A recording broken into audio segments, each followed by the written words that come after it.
Shape নিয়ে কাজ করার সময় কিছু শর্টকাট জানা থাকলে কাজ অনেক ফাস্ট অ্যান্ড এফিশিয়েন্ট হয়ে যায়। সো ফার্স্ট অফ অল একটা শেপ নিই আমরা, ইনসার্টে গিয়ে শেপসে গিয়ে মনে করেন রেক্ট্যাঙ্গেলটা। এখন রেক্ট্যাঙ্গেল যদি আমরা শেপটা নিই, যে কোনো শেপে জিনিসটা হতে পারে, বাট যে মোমেন্টে আমরা শিফট প্রেস করব, বুম, আমাদের একদম ইকুয়াল একটা স্কোয়ার তৈরি হবে, একটা সুষম সাইজের শেপ আমরা পাবো। সো যখনই আমরা শিফট প্রেস করবো আমাদের সবগুলো সাইড ইকুয়াল হবে। সিমিলার ইনসাইডে যে যদি আমরা মনে করেন সার্কেল নেই কিংবা ওভাল নেই, ওভাল বিভিন্ন শেপ অ্যান্ড সাইজের হবে, বাট যে মোমেন্টে আমরা শিফট প্রেস করবো, বুম, আমাদের একদম চারপাশ থেকে সমান সার্কেলটা আমরা পেয়ে যাব। সো এইগুলো হচ্ছে সব কিছু ইকুয়াল সাইজ নেওয়ার জন্য। এখন মনে করেন আমি একটা পার্টিকুলার পয়েন্ট থেকে একটা সার্কেল ড্র করতে চাচ্ছি, মনে করেন এই পার্টিকুলার পয়েন্ট থেকে।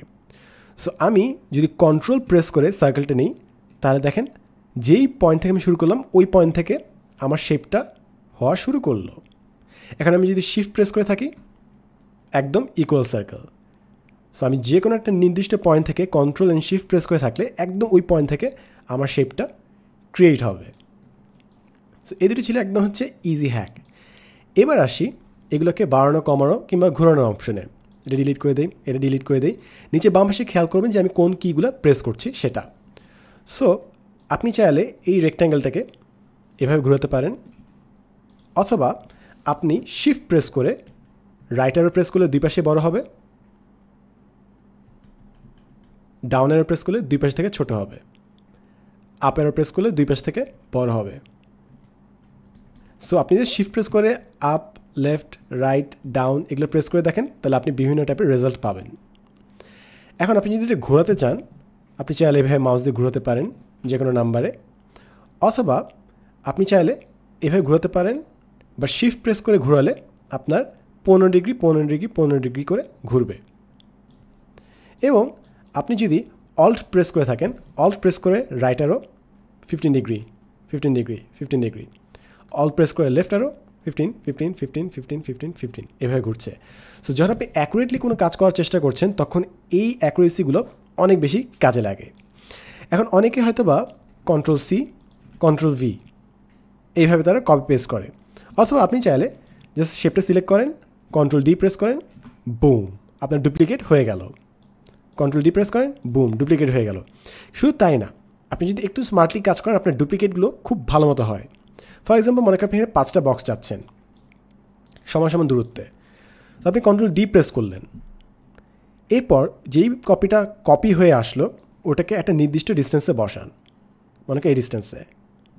এরপর কন্ট্রোল ডি প্রেস করেন, ঠিক একই ডিস্টেন্সে আরেকটা কপি হবে, কন্ট্রোল ডি আবার একই ডিস্টেন্সে, কন্ট্রোল ডি আবার একই ডিস্টেন্সে।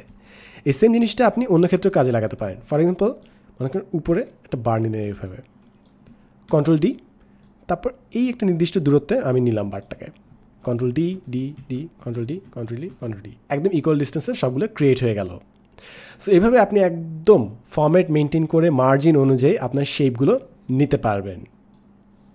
ফাইনালি মনে করেন আপনি কপি পেস্ট করতে যাচ্ছেন, আপনি জাস্ট কন্ট্রোল চেপে ধরে কার্সার ধরে টান দেন, আপনার কিন্তু বিভিন্ন কপি হয়ে যাবে। অ্যাজ ইজি অ্যাজ দ্যাট, খুবই সিম্পল। এবং তার চেয়ে মজার বিষয় হচ্ছে মনে করেন আপনি একই লাইনে সবগুলো কপি পেস্ট করতে যাচ্ছেন। সো কন্ট্রোল প্রেস করেন, কন্ট্রোল প্রেস করে শিফট চেপে ধরে সাইডে নেন, একদম লাইন বরাবর আপনার সব কন্ট্রোল পেস্ট হয়ে যাবে। অথবা আপনি চাইলে উপর নিচেও টানাটানি করতে পারেন, তাহলে উপর নিচে কপি পেস্ট হয়ে যাবে। সো এভাবে ইজিলি আপনি খুব দ্রুত শেপ নিয়ে কাজ করতে পারেন। এবং এইটা যখনই আপনি শর্টকাট নিয়ে কাজ করা শুরু করবেন, আপনার কাজ অনেক ইজি হয়ে যাবে। মনে করেন আপনি র্যাক র্যাক র্যাক অনেকগুলো চেষ্টা করছেন বানানো, কন্ট্রোল ডি একটা লাইন মতো বসালাম, ড্র করে একদম পুরো স্ক্রিন ভর্তি করে ফেলতে পারবো। সো আপনি যত এই শর্টকাটগুলো বেশি ব্যবহার করবেন, তত বেশি আপনার লাইফে এই জিনিসটা কাজে দিবে এবং আপনার কাজকে অনেক এফিশিয়েন্ট করবে। যখন আমরা ভেক্টর ডিজাইন কিংবা অ্যানিমেশনে কাজে যাব, তখন দেখবেন যে এটা কত বেশি দরকার হয়, এবং শর্টকাটগুলো যত বেশি দ্রুত আপনি রপ্ত করবেন, আপনার কাজ তত বেশি এফিশিয়েন্ট অ্যান্ড ইফেক্টিভ হয়ে যাবে। এতক্ষণ ভিডিওতে আমি ছিলাম সাদমান সাদিক, দেখাবেন নেক্সট টিউটোরিয়ালে, and as always thanks for watching.